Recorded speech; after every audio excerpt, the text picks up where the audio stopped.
Assalamualaikum warahmatullahi wabarakatuh. Kepada ketua kelas, silakan memimpin berdoa terlebih dahulu. Baik, bagaimana kabarnya kalian hari ini? Alhamdulillah jika kalian semua baik. Semoga kita semua selalu dilindungi oleh Allah. Kemudian saya akan mengabsen dulu. Saya absen satu persatu ya, namanya Aji, Ana, Aini, Dela, Laila, Rizky, Sisi, Tiwi, Kipti, dan yang terakhir Zen. Ya, berarti sekarang masuk semua ya.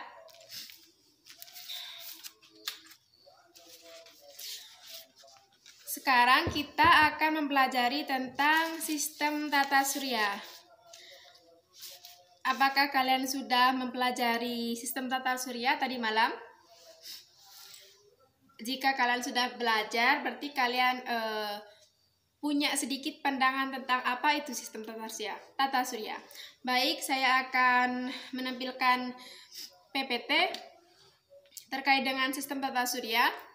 Bisa tolong disimak baik-baik, didengarkan apa penjelasan saya ya. Ini saya berikan gambaran sistem tata surya. Ada matahari, kemudian planet-planetnya. Planet yang paling awal ada Merkurius, kemudian Venus, Bumi, Mars, Jupiter, Saturnus, Uranus, dan yang terakhir adalah Neptunus. Berarti kalau kalian sudah belajar, kita ini tinggal di planet apa? Ya, benar sekali, kita ini tinggal di planet yang namanya Bumi. Apa sih sistem tata surya itu?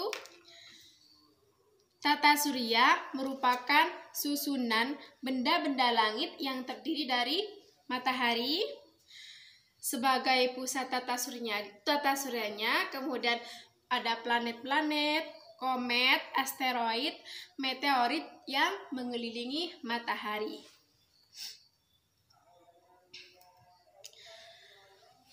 Matahari merupakan bintang yang berupa bola gas panas, besar, dan bercahaya yang matahari juga itu menjadi pusat di sistem tata surya dan memiliki 4 lapisan, yaitu yang pertama inti matahari, kemudian yang kedua fotosfer, yang ketiga kromosfer, dan yang terakhir ada korona.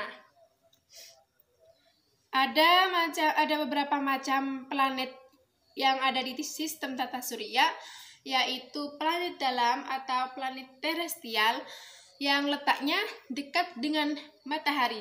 Kemudian ada planet dalam atau Jovian yang letaknya jauh dari matahari. Planet dalam itu yaitu benda langit yang tidak dapat memancarkan cahaya sendiri dan hanya memantulkan cahaya dari bintang. Seperti yang saya sudah jelaskan, planet dalam ini adalah planet yang letaknya dekat dengan matahari. Yang pertama ada Merkurius, Venus, Bumi, dan yang terakhir Mars. Ini adalah gambar dari planet dalam. Kalian bisa perhatikan baik-baik. Ini adalah planet Merkurius, Venus di sebelahnya, dan di bawah Merkurius ada Bumi, kemudian ada Mars. Planet luar atau planet Jovian. Planet luar ini merupakan planet yang letaknya jauh dari matahari, berukuran besar dan memiliki banyak satelit, di mana terdiri dari Jupiter, Saturnus, Uranus, dan Neptunus. Ini adalah gambar dari planet luar. Kalian bisa perhatikan sama seperti tadi, dari awal, samping, di bawah, dan di kanan untuk perurutannya. Namanya seperti yang saya sudah jelaskan tadi.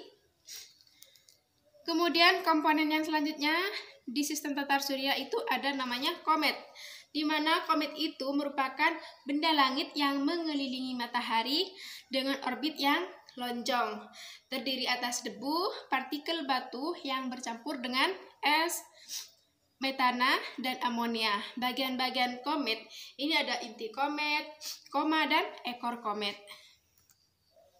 Kemudian ada meteorit, di mana meteorit itu merupakan potongan batu atau puing-puing logam yang bergerak di luar angkasa. Dan yang selanjutnya ada meteor, yaitu merupakan meteorit yang habis terbakar oleh atmosfer bumi. Ada asteroid, di mana asteroid merupakan potongan-potongan batu yang mirip dengan materi penyusun planet. Ada gambar bumi, kalian bisa lihat kondisi bumi. Kalau kondisi bumi, di bumi itu ada beberapa peristiwa, ada rotasi bumi, ada revolusi bumi. Yang rotasi bumi yaitu merupakan perputaran bumi pada porosnya, di mana dampak dari rotasi bumi ini ada gerak semu harian matahari, perbedaan waktu, pembelokan arah angin, pembelokan arah arus laut. Yang perbedaan waktu di sini yang bisa kalian ketahui ada wita, wip, dan selanjutnya ada pembelokan arah arus laut. Ada revolusi bumi, di mana revolusi bumi merupakan perputaran bumi mengelilingi matahari. Jadi yang diakibatkan ada terjadinya gerak semu tahunan matahari, terjadinya perbedaan siang dan malam, kemudian pergantian musim. Kalau di sini pergantian musim ini dapat dimanfaatkan, salah satunya misalnya kalian ada yang memproduksi jamu, kalian buat sendiri, mengolah sendiri, kemudian dari memanfaatkan pergantian musim ini, kan ada musim kemarau, kemudian musim penghujan. Nanti jika musim kemarau ini, kalian akan menjemur jamu untuk diproduksi. Karena apa? Karena jika musim penghujan, maka jamu tidak akan cepat kering, akan lambat kering, dan akan lambat juga untuk diproduksi. Kemudian ada kondisi bulan. Di sini saya menjelaskan bulan. Bulan terjadi rotasi, revolusi yang bergerak bersama-sama bumi mengelilingi matahari. Kemudian dari akibat revolusi bulan itu, maka terjadi pasang surut air laut, fase-fase bulan, dan gerhana matahari. Jika terjadi revolusi bulan, berarti terjadi rotasi bulan juga, di mana terjadi perubahan penampakan bulan, terjadi bulan baru, bulan sabit, bulan purnama, bulan kuartil 3, dan bulan mati.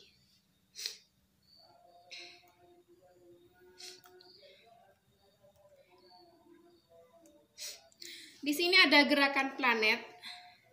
Saya akan jelaskan, setiap planet itu bergerak dengan lintasan elips.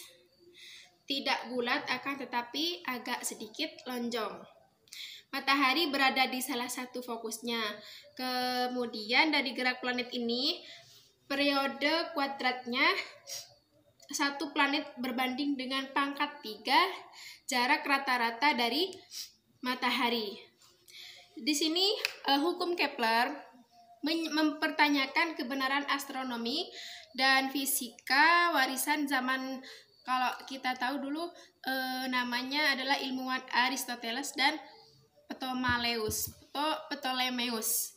Ungkapan Kepler ini menyatakan bahwa bumi beredar mengelilingi matahari berbentuk elips, dan bukannya episikal membuktikan bahwa kecepatan gerak planet itu bervariasi. Jadi tidak semuanya planet itu mempunyai kecepatan sama menurut Kepler. Kemudian menurut pernyataan Kepler, kemudian dari kecepatan yang bervariasi ini dapat mengubah astronomi dan fisika.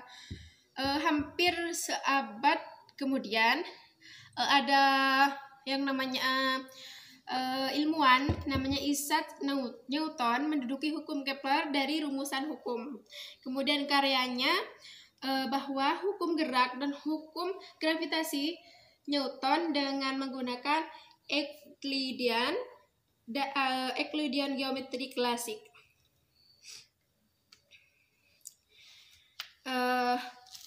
Untuk PPT-nya saya sudah sekian. Untuk PPT-nya saya cukupkan. Kemudian saya akan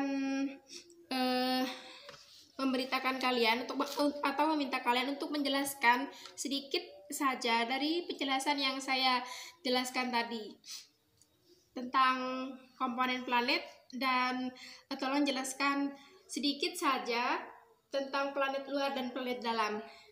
Siapa yang mau maju, silakan ke depan untuk mempresentasikan. Ya, siapa namanya? Ani ya? Ya, silakan maju. Oh, Aini. Ya, silakan maju. Jelaskan sedikit saja, tidak apa-apa. Yang penting berhubungan dengan penjelasan yang saya jelaskan tadi.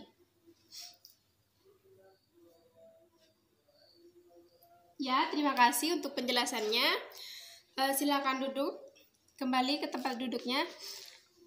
Benar sekali, seperti yang sudah dijelaskan oleh Mbak Aini tadi, bahwa komponen sistem tata surya itu ada matahari, kemudian planet-planet, komet, asteroid, meteorit,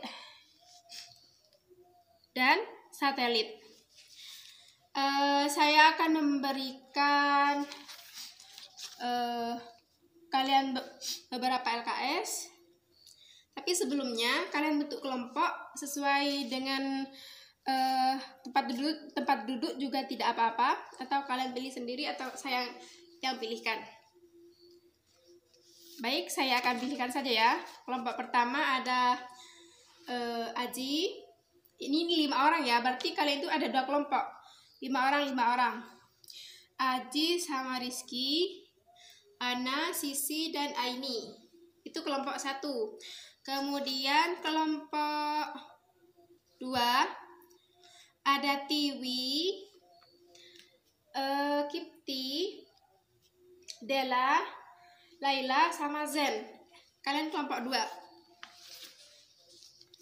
Saya akan menampilkan video terkait dengan gerak orbit planet. Kalian simak baik-baik video tersebut, karena nanti akan menjadi tugas diskusi kalian. Jadi tolong disimak baik-baik video yang saya tampilkan. Bisa dimulai videonya.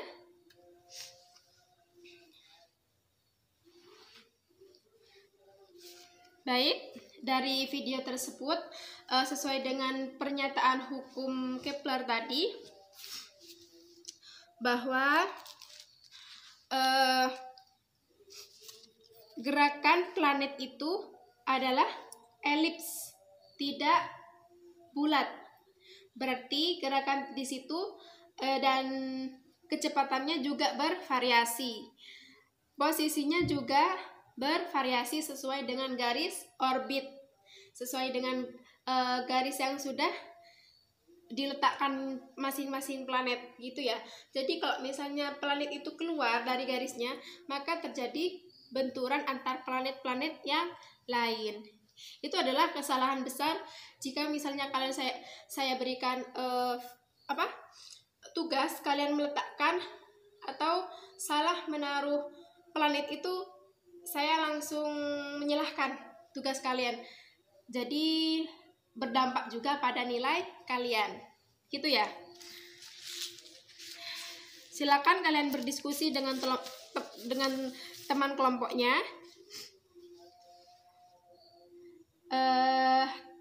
Kalian membuat gerak orbit planet sesuai dengan video yang saya tadi tampilkan. Jika kalian benar-benar menyimak, berarti kalian sudah paham. Saya beri waktu 10 menit.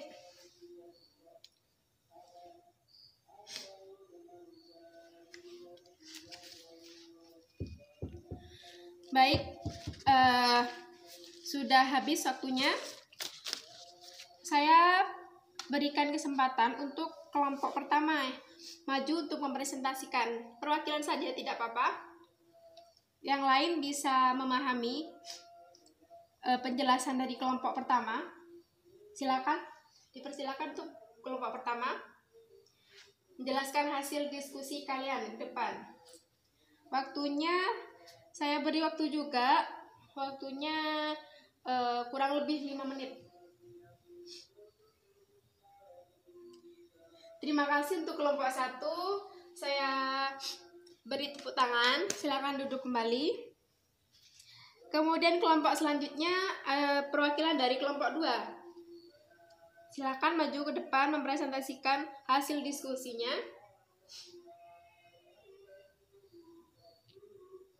Ya, terima kasih untuk kelompok kedua. Karena dua kelompok sudah mempresentasikan hasil diskusinya, yang saya tangkap dari kedua kelompok ini sudah benar.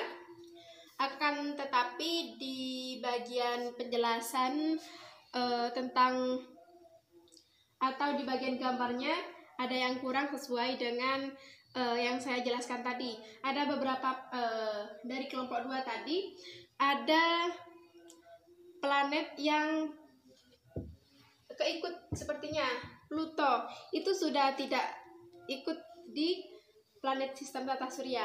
Jadi karena sangat jauh itu tidak dianggap planet, gitu ya. Kemudian dari kelompok 1 saya anggap sudah bagus. Tepuk tangan untuk kedua kelompok. Kemudian saya akan memberikan post test.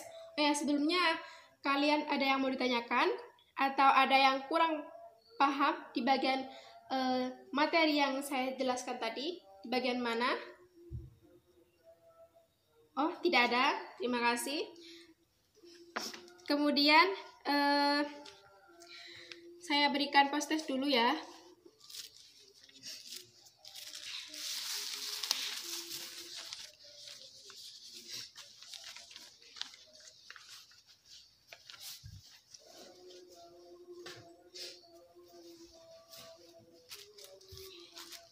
Saya beri waktu 5 menit untuk post testnya, karena menurut saya post testnya tidak terlalu sulit juga dan waktunya hampir mendekati jam pulang, maka saya berikan 5 menit. Tapi kalian kerjakan dengan bersungguh-sungguh. Baik, waktunya sudah selesai. Saya akan ambil kembali.